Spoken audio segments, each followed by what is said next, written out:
प्रिय विद्यार्थियों, सादर नमस्कार। आप सभी का स्वागत है मेरे YouTube चैनल अपना इकोनॉमिक्स में। आज के वीडियो में मैं आपके लिए लेके आया हूँ अर्धवार्षिक परीक्षा कक्षा 12वीं में जो प्रश्न पत्र हुआ है, अर्थशास्त्र, कला एवं वाणिज्य दोनों ही संकाय के लिए प्रश्न पत्र हुआ। इसके मैं वस्तुनिष्ठ प्रश्नों के हल आज के वीडियो में उपलब्ध करा रहा हूँ। तो आइए शुरुआत करते हैं। सबसे पहले जो वस्तुनिष्ठ प्रश्न है, पहला प्रश्न, वस्तुनिष्ठ प्रश्न में सभी प्रश्न अनिवार्य हैं। सही विकल्प चुनकर अपनी उत्तर पुस्तिका में लिखिए। तो आपको इसमें क्या करना है कि जो भी इनका सही उत्तर है, इन 4 विकल्पों में से उसका सही उत्तर आपकी उत्तर पुस्तिका में लिखना था। तो मैं आशा करता हूँ आप सबने लिख लिया होगा, सही लिखा होगा, क्योंकि मैं इसके पहले भी आपको मैं अपने इसी चैनल पर माध्यमिक शिक्षा मंडल की वेबसाइट से जो प्रश्न बैंक प्राप्त हुई थी उसके हल अपलोड कर चुका हूं।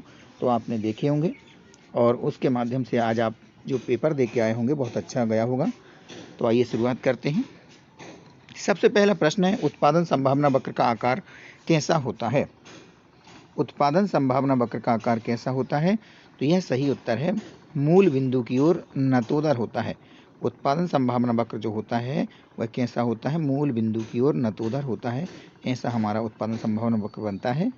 यहाँ हमारा एक्स अक्ष होता है, यहाँ पे वाई अक्ष, यहाँ पे वस्तु ए है या जो भी आपकी वस्तु रहेगी, एक वस्तु यहाँ पे रहेगी। तो यहाँ पर जो उत्पादन संभावना वक्र का आकार होता है मूल बिंदु की ओर नतोदर होता है।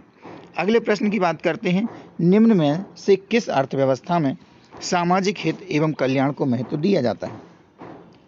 तो आपके चारों विकल्प दिए हैं, पूंजीवादी अर्थव्यवस्था, समाजवादी, मिश्रित और अविकसित अर्थव्यवस्था। इसमें सही उत्तर है समाजवादी अर्थव्यवस्था। समाजवादी अर्थव्यवस्था में सामाजिक हित एवं कल्याण को महत्व दिया जाता है। प्रश्न क्रमांक 3, जब कोई व्यक्ति अपनी आवश्यकताओं को संतुष्ट करने के लिए वस्तुएं खरीदता है तो वह क्या कहलाता है? वह कहलाता है उपभोक्ता। जब कोई व्यक्ति अपनी ज़रूरतों की, अपनी आवश्यकताओं की संतुष्टि को पूरा करने के लिए जब वस्तुएं खरीदता है तो वह कहलाता है उपभोक्ता। तो इसका सही विकल्प हो जाएगा ए, उपभोक्ता। प्रश्न क्रमांक 4, सीमांत उपयोगिता हो सकती है? सीमांत उपयोगिता हो सकती है तो सीमांत उपयोगिता धनात्मक भी हो सकती है, ऋणात्मक भी और शून्यात्मक भी हो सकती है। इसलिए हमारा जो सही विकल्प रहेगा वो डी रहेगा, उपर्युक्त सभी। सीमांत उपयोगिता हो सकती है, उपर्युक्त सभी। प्रश्न क्रमांक 5, पैमाने के बढ़ते प्रतिफल की दशा में उत्पादन में परिवर्तन होता है जब? विद्यार्थियों, यहाँ पे मैं आपको थोड़ा बताना चाहूँगा, मैंने जो वीडियो अपलोड किया है इकाई 1 का, उसमें मैंने आपको इसका विकल्प दूसरा बता दिया था, एक साधन में परिवर्तन आनुपातिक बता दिया था, जबकि इसका सही उत्तर है आपका सभी साधनों में परिवर्तन अनुपात। इसका विकल्प ए सही रहेगा। पैमाने के बढ़ते प्रतिफल की दशा में उत्पादन में परिवर्तन होता है जब सभी साधनों में परिवर्तन अनुपात, यानी जब सभी साधनों में परिवर्तन होता है तब हमें पैमाने के बढ़ते प्रतिफल की दशा में उत्पादन में परिवर्तन होता है। प्रश्न क्रमांक 6, स्थिर लागत को कहते हैं?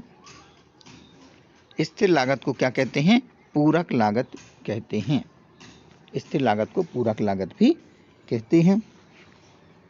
प्रश्न क्रमांक 7, उत्पादन प्रारंभ होने के पहले निम्नलिखित में से कौन सी लागत पाई जाती है? उत्पादन प्रारंभ होने के पहले निम्नलिखित में से कौन सी लागत पाई जाती है? स्थिर लागत पाई जाती है, क्योंकि उत्पादन प्रारंभ हुआ हो नहीं हुआ हो, उत्पादन फिर भी हमारी कौन सी लागत पाई जाती है? स्थिर लागत तो पाई जाती है। स्थिर साधनों के प्रयोग में परिवर्तन नहीं किया जा सकता है। स्थिर साधनों के प्रयोग में परिवर्तन कब नहीं किया जा सकता है? वह अवधि है अल्पकाल, क्योंकि दीर्घकाल में हम स्थिर साधनों के प्रयोग में भी परिवर्तन कर सकते हैं। इसलिए यहाँ पर सही उत्तर होगा अल्पकाल में। अगले जो प्रश्न है उनमें रिक्त स्थानों की पूर्ति कीजिए। प्रश्न क्रमांक 9, व्यष्टि तथा समष्टि अर्थशास्त्र दोनों एक दूसरे के रिक्त स्थान हैं। तो दोनों एक दूसरे के क्या हैं? पूरक हैं। समष्टि अर्थशास्त्र और व्यष्टि अर्थशास्त्र एक दूसरे के क्या हैं? पूरक हैं। यहाँ पर रिक्त स्थान में आएगा पूरक आ जाएगा। प्रश्न क्रमांक 10, मिश्रित अर्थव्यवस्था रिक्त स्थान और रिक्त स्थान को मिलाकर बनती है। तो इसका जो हमें विकल्प यहाँ पे लिखना रहेगा रिक्त स्थान में या भरना रहेगा, पूंजीवादी और समाजवादी। पूंजीवादी, पहले रिक्त स्थान में आ जाएगा पूंजीवादी और अगले रिक्त स्थान में आ जाएगा समाजवादी या पूंजीवाद समाजवाद, समाजवादी। तो प्रश्न क्रमांक 10 का उत्तर हो जाएगा मिश्रित अर्थव्यवस्था पूंजीवादी और समाजवादी को मिलाकर बनती है। प्रश्न क्रमांक 11, उत्पादित वे वस्तुएं तथा सेवाएं जो अन्य वस्तुओं अथवा सेवाओं के उत्पादन में काम आती हैं रिक्त स्थान वस्तुएं कहलाती हैं। तो इसका सही उत्तर रहेगा मध्यवर्ती वस्तुएं। मध्यवर्ती, यहाँ पर जो सब सही जो रिक्त स्थान की पूर्ति होना है वह मध्यवर्ती शब्द से होना है। इसका प्रश्न क्या हो जाएगा, उत्पादित वे वस्तुएं तथा सेवाएं जो अन्य वस्तुओं अथवा सेवाओं के उत्पादन में काम आती हैं मध्यवर्ती वस्तुएं कहलाती हैं। प्रश्न क्रमांक 12, व्यष्टि अर्थशास्त्र में अध्ययन किया जाता है। व्यष्टि अर्थशास्त्र में अध्ययन किया जाता है वैयक्तिक आर्थिक इकाइयों का। वैयक्तिक आर्थिक इकाइयों का।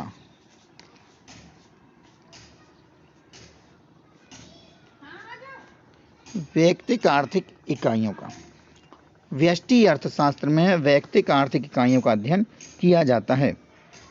आप यहाँ पर व्यक्तिगत इकाइयों का भी लिख सकते हैं। व्यक्तिगत इकाइयों का अध्ययन भी व्यष्टि अर्थशास्त्र में ही किया जाता है। प्रश्न क्रमांक 13, मूल्य तथा मांग में रिक्त स्थान संबंध होता है। तो मूल्य और मांग में कैसा संबंध होता है, विपरीत संबंध होता है। मूल्य और मांग में कैसा संबंध होता है, विपरीत, क्योंकि जब मूल्य बढ़ता है तो मांग कम हो जाती है और मूल्य में कमी होती है तो मांग बढ़ जाती है। इस प्रकार से मूल्य और मांग में विपरीत संबंध होता है। प्रश्न क्रमांक 14, यदि अन्य बातें समान रहें तो पेट्रोल की कीमत में कमी होने पर टायर की मांग में रिक्त स्थान होती है। तो यहाँ पर क्या है कि यदि अन्य बातें समान रहें तो पेट्रोल की कीमत में कमी होने पर टायर की मांग में खाली स्थान होती है। तो यहाँ पे आ जाएगा वृद्धि। क्या होती है, वृद्धि। यदि अन्य बातें समान रहें तो पेट्रोल की कीमत में कमी होने पर टायर की मांग में वृद्धि हो जाएगी।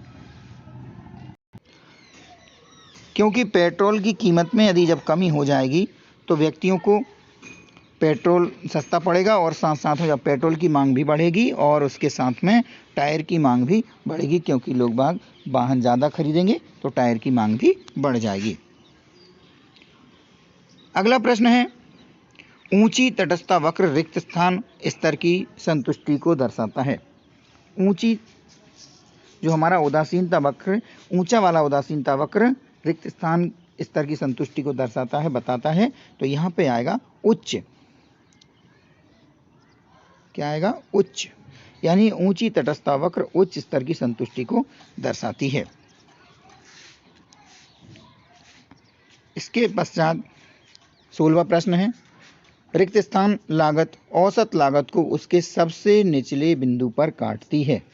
तो यहाँ पे आएगा सीमांत लागत। क्या आएगा, सीमांत। सीमांत लागत औसत लागत को उसके सबसे निचले बिंदु पर काटती है। प्रश्न 17वां, कुल लागत तथा स्थिर लागत के अंतर को रिक्त स्थान कहते हैं। कुल लागत तथा स्थिर लागत के अंतर को परिवर्तनशील लागत कहते हैं। कौन सी लागत कहते हैं, परिवर्तनशील लागत कहते हैं।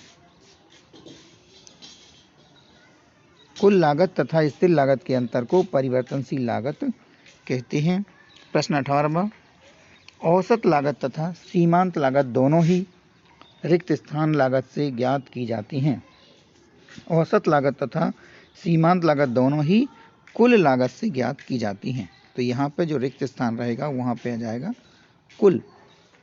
औसत लागत तथा सीमांत लागत दोनों ही कुल लागत से ज्ञात की जाती हैं। प्रश्न 19वां है, उपभोक्ता को प्राप्त होने वाली उपयोगिता के अधिकतमीकरण का बिंदु रिक्त स्थान कहलाता है। तो ये बिंदु कहलाता है तृप्ति का बिंदु।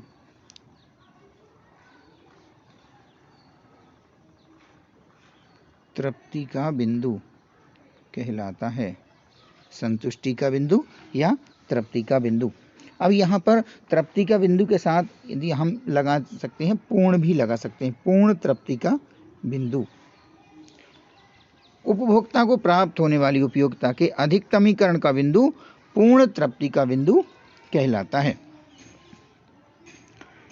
प्रश्न क्रमांक 20 में कुल 7 हमें यहाँ पर जो विकल्प दिए हैं, जोड़ी बनाना है। खंड आ और खंड बा 2 दिए हैं, इनमें हमें सही शब्दों सही वाक्यों के साथ सही वाक्यों का मिलान करना है। तो आइए शुरुआत करते हैं।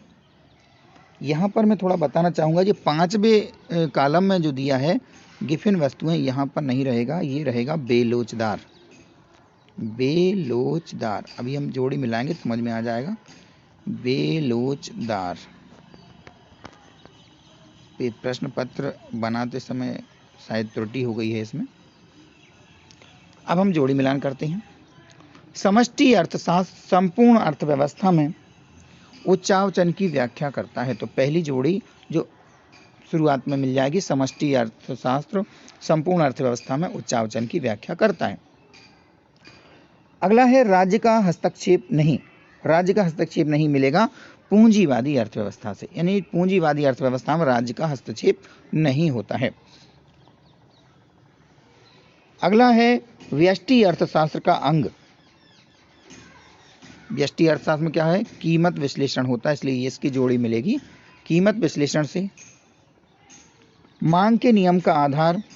मांग के नियम का आधार क्या है, उपयोगिता ह्रास नियम। अनिवार्य वस्तुओं की मांग, यही वो जोड़ी है जो विद्यार्थियों आज शायद आप गलत कर आए हो, क्योंकि यहाँ पर गिफिन वस्तुएं लिखा था। अनिवार्य वस्तुओं की मांग कैसी होती है, बेलोचदार होती है। हम जानते हैं अनिवार्य वस्तुओं की मांग कैसी होती है, बेलोचदार होती है। इसलिए मैं यहाँ पर जहाँ पर गिफिन वस्तुएं लिखा था वहाँ पर मैंने आप बेलोचदार लिख दिया है, और अनिवार्य वस्तुओं की मांग कैसी होती है, बेलोचदार, तो जोड़ दिया इसको। स्थिर लागत शून्य नहीं हो सकती है। स्थिर लागत की जोड़ी मिलेगी कहाँ से, शून्य नहीं हो सकती है। तटस्थता वक्र। तटस्थता वक्र की जोड़ी मिलेगी एक दूसरे को नहीं काटते हैं। तटस्थता वक्र एक दूसरे को नहीं काटते हैं। तो विद्यार्थियों यहाँ पर मैंने आपको ये 7 जो सही जोड़ियाँ बनाना थी वो बता दी हैं। यहाँ पर गिफिन वस्तुएं लिखा था, इसलिए हो सकता है आप थोड़े से आज प्रश्न को शायद समझ ना पाए हो, गलत कर दिया हो। ठीक है, अब आगे आप ऐसा सुधार कर लीजिए, समझ लीजिए। आगे अब चर्चा करते हैं। सही या गलत बताइए। पूर्ति तथा कीमत में विपरीत संबंध होता है। पूर्ति और कीमत में विपरीत संबंध होता है, यह कैसा कथन है, यह कथन गलत है। तो यहाँ पर हमें क्या लिखना था, गलत लिखना था। यह कथन कैसा है, गलत है। औसत लागत, औसत कुल लागत वक्र अंग्रेजी भाषा की वर्णमाला के वाय अक्षर में समान होता है या वाय अक्षर जैसा होता है। तो ये औसत लागत अंग्रेजी के जो वाय अक्षर के समान नहीं होता, इसलिए यह कथन भी कैसा है, गलत है। ये दोनों ही कथन गलत हैं, क्योंकि पूर्ति और कीमत में विपरीत संबंध नहीं होता, बल्कि कैसा होता है, सीधा संबंध होता है। यदि कीमत बढ़ती है तो पूर्ति भी बढ़ती है, और कीमत घटती है तो पूर्ति भी घटती है। और यहाँ पर औसत कुल लागत वक्र अंग्रेजी के जो वर्णमाला में यू अक्षर के समान होता है, इसलिए यहाँ पर यदि यू लिखा होता कि यू अक्षर के समान होता है तो हम इस कथन को कैसे करते, सही करते। लेकिन यहाँ पर वाई अक्षर लिखा है, इस कारण से हमने इस कथन को गलत किया हुआ है। इसके पश्चात के प्रश्नों के उत्तरों के वीडियो में आपको आगामी 2-4 दिन में उपलब्ध करा पाऊंगा, अभी आज नहीं उपलब्ध करा पा रहा हूं। फिर भी मैं आपको थोड़ा सा बता दे रहा हूं कि ये प्रश्न आपकी प्रश्न बैंक में से ही आए थे। माध्यमिक शिक्षा मंडल ने जो प्रश्न बैंक जारी की है उसमें से ही इन प्रश्नों को लिया गया था। बताना चाहूँगा कि यहाँ पर जो प्रश्न क्रमांक 23, 24, 25, 26 और 27 है, ये प्रश्न आपकी पहली वाली इकाई है उसमें से लिए गए हैं। जबकि प्रश्न क्रमांक 28 से लेकर के यहाँ पर प्रश्न क्रमांक 28 है, 29 है, प्रश्न क्रमांक 29, 28 भी शामिल है इसमें, 29 है, 30 है, 31 और 32, ये प्रश्न आपकी इकाई 2 से लिए गए हैं। और प्रश्न क्रमांक 33 से लेकर 38 तक, 33, 34, 35, 36, 37 और 38, ये आपके तीसरी इकाई से लिए गए हैं, तीसरी इकाई में से हैं। तो आपके जो प्रश्न बैंक माध्यमिक शिक्षा मंडल ने अपलोड किए हैं उनमें से ये प्रश्न आए हैं आपके। ये मैंने आपको पहले भी एक वीडियो डाला है, उसमें बता दिया था कि ये प्रश्न वर्तमान में जो पूछे जाना है वो सब इनसे ही पूछे जाएंगे, प्रश्न बैंक से ही पूछे जाएंगे। आप वार्षिक परीक्षा की तैयारी भी इसी हिसाब से करें। प्रश्न क्रमांक 39 से लेकर के 43 तक, 39 से 43 तक के जो प्रश्न थे वो कौन सी इकाई से आए थे? पहली इकाई से आए थे ये विश्लेषणात्मक प्रश्न। और इसके बाद में प्रश्न क्रमांक 44 से लेकर के 49 तक, 44 से 49 तक के जो प्रश्न थे वो प्रश्न आपके इकाई 2 से पूछे गए हैं। और इसके पश्चात के जो प्रश्न थे, प्रश्न 50 से लेकर के 54 तक, प्रश्न 50 से 54 तक के ये प्रश्न इकाई 3 से पूछे गए हैं। विद्यार्थियों, इस बार आपकी जो परीक्षा हुई है अर्धवार्षिक परीक्षा, इसमें प्रश्न इकाई 1, इकाई 2 एवं इकाई 3 से ही पूछे गए हैं। कुल मिलाकर आपके पहली इकाई से लेकर तीसरी इकाई तक के प्रश्न पूछे गए हैं। तो आपने इनकी तैयारी अच्छे से की होगी और आपने प्रश्नों को हल करके भी आए होंगे। यदि आपको किसी प्रकार की और कोई समस्या रहती है या विश्लेषणात्मक प्रश्न है या फिर विषय आधारित प्रश्नों में कोई दिक्कत है तो मैं आपको 2-4 दिन में अगला वीडियो अपलोड कराऊंगा जिसमें कि आपको अर्धवार्षिक परीक्षा का पूरा प्रश्न पत्र आपको हल करवा दूंगा। इसके साथ यह भी बताना चाहूँगा कि आप वार्षिक परीक्षा की तैयारी जब कर रहे हैं तो उसके लिए आपको माध्यमिक शिक्षा मंडल की वेबसाइट से जो प्रश्न पत्र अपलोड किए गए हैं उन प्रश्न पत्रों को, उन प्रश्न बैंक के जो प्रश्न हैं उनको अनिवार्य रूप से तैयार कर लेवें, क्योंकि पूरी उम्मीद है और पूरा विश्वास भी है कि उसी में से आपके वार्षिक परीक्षा के प्रश्न आएंगे। तो आप उसकी तैयारी अच्छे से करें। आप सभी ने इस वीडियो को देखा, आप सभी का बहुत बहुत धन्यवाद।